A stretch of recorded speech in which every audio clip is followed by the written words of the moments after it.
धृतराष्ट्र के दो पुत्रों ने ही क्यों विरोध किया था दुर्योधन के कार्यों का? आखिर दुर्योधन का नाम बुरे कर्मों का कारण क्यों बताया गया है? क्या अश्वत्थामा आज भी जिंदा है? भीष्म पितामह की मृत्यु की असली तिथि और भी बहुत कुछ जो आपको अचंभित कर देगा। इससे पहले प्लीज सभी चैनल को सब्सक्राइब जरूर कर लेना, जिससे कि नई नई वीडियो के अपडेट्स सबसे पहले आप तक पहुंचे।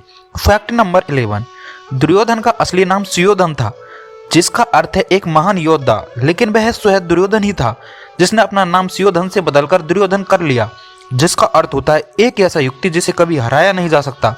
लेकिन महाभारत काल में दुर्योधन के बदले नाम को उसके बुरे कर्मों के कारण बताया गया है। फैक्ट नंबर 10, माना जाता है कि गुरु द्रोणाचार्य का पुत्र अश्वत्थामा आज भी जिंदा है। दरअसल अश्वत्थामा एक बहुत बड़ा योद्धा था। महाभारत के युद्ध में उसने एक ब्रह्मास्त्र छोड़ा जिससे हजारों लोग मर गए। यह देख श्री कृष्ण को क्रोध आ गया और उन्होंने उसे श्राप दिया कि वह इन सब मृतक लोगों का पाप ढोएगा और 3000 सालों तक निर्जन स्थानों पर भटकता रहेगा। कहा जाता है कि इस श्राप के प्रभाव से आज भी अश्वत्थामा रेगिस्तानों में भटक रहा है। फैक्ट नंबर 9, धृतराष्ट्र के दो पुत्र विकर्ण और युयुत्सु दुर्योधन की अनुचित नीतियों और कार्यों के खिलाफ थे और वास्तव में द्रौपदी को अपमानित करने वाले पासा के खेल का विरोध भी किया था। फैक्ट नंबर 8, जब कर्ण मरणासन में था तब श्री कृष्ण ब्राह्मण का वेश धारण कर उसके पास गए और कुछ स्वर्ण पाने की इच्छा जताई। कर्ण ने दांतों में लगे स्वर्ण को तोड़कर श्री कृष्ण को दान कर दिया। इससे खुश होकर श्री कृष्ण ने कहा, सचमुच में तुम एक दानवीर हो, मरते समय भी दान की सोच रहे हो और तुम्हें यह संसार दानवीर कर्ण के रूप में जानेगा। फैक्ट नंबर 7, आज मैं भीष्म पितामह की मृत्यु की असली तिथि बता रहा हूँ। Doctor VN. नरहरि आचार्य ने प्लेनेटेरियम सॉफ्टवेयर द्वारा महाभारत की घटनाओं का समय निकाला है।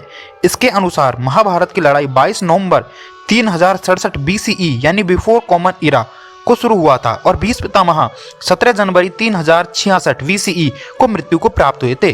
फैक्ट नंबर 6, जरासंध का शरीर 2 फाड़ करने के बाद पुनः जुड़ जाता था। तब श्री कृष्ण ने भीम को इशारों में समझाया कि 2 फाड़ करने के बाद दोनों फाड़ों को एक दूसरे की विपरीत दिशा में फेंक दिया जाए।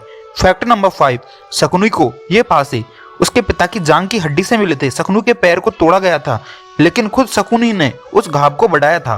फैक्ट नंबर 4, गुरु द्रोणाचार्य के पुत्र अश्वत्थामा हर विद्या में पारंगत थे।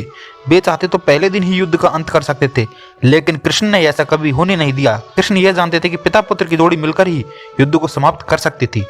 फैक्ट नंबर 3, कर्ण से यदि कवच कुंडल नहीं हथियाए होते, यदि कर्ण इंद्र द्वारा दिए गए अपने अमोघ अस्त्र का प्रयोग घटोत्कच पर न करते हुए अर्जुन पर करता, तो आज भारत का इतिहास और धर्म कुछ और ही होता।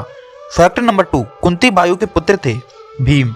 भीम में 1000 हाथियों का बल था। युद्ध में भीम से ज्यादा शक्तिशाली उनका पुत्र घटोत्कच था और घटोत्कच का पुत्र बर्बरीक था। फैक्ट नंबर 1, दुर्योधन का शरीर वज्र के समान कठोर था, जिसे किसी धनुष या अन्य किसी हथियार से छेदा नहीं जा सकता था। लेकिन उसकी जांग श्री कृष्ण के छल के कारण प्राकृतिक ही रह गई। इस कारण भीम ने उसकी जांग पर वार करके उसके शरीर के 2 फाड़ कर दिए थे। तो आज के लिए इतना ही, फिर मिलते हैं अलग जानकारी के साथ। अगर वीडियो पसंद आई हो तो प्लीज वीडियो को लाइक कर देना और अगर आप भी सच्चे दिल से श्री कृष्ण जी को मानते हो तो इस चैनल को सब्सक्राइब जरूर कर देना।